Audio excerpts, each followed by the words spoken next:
Hello, I'm Amelia Reynolds. First tonight, hundreds of people have turned out to hear Nigel Farage speak in Clacton tonight. The UKIP leader was addressing voters ahead of the by-election, which will take place in 2 weeks' time. The election, of course, has been prompted by the defection of Conservative MP Douglas Carswell to the UK Independence Party. Well, our political correspondent Andrew Sinclair was at tonight's meeting and joins us from Clacton now. Andrew.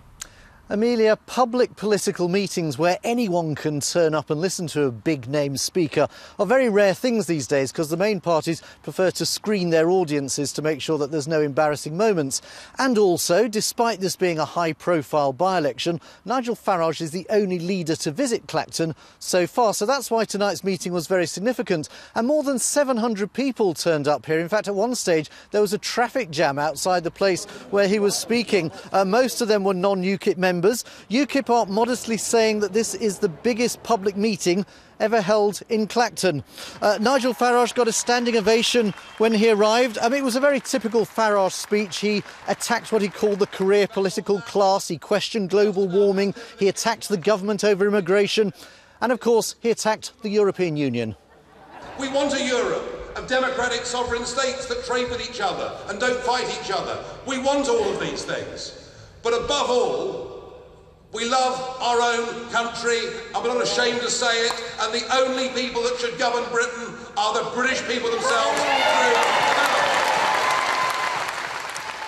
He went on to say that Clacton will be the next wave in the political earthquake that we intend to cause through British politics. Very interesting tonight to see the sort of issues that people were talking about in this by-election. Immigration came up a lot, the sort of impact that it's having on the local community. There are also questions, though, about GP shortages, about house building. A very loud cheer when someone asked a question about switching off street lights in Essex. It's also worth reporting that the mother of Jay Whiston, the Clacton teenager who was stabbed at a house party in Colchester, was here tonight. She asked about knife crime.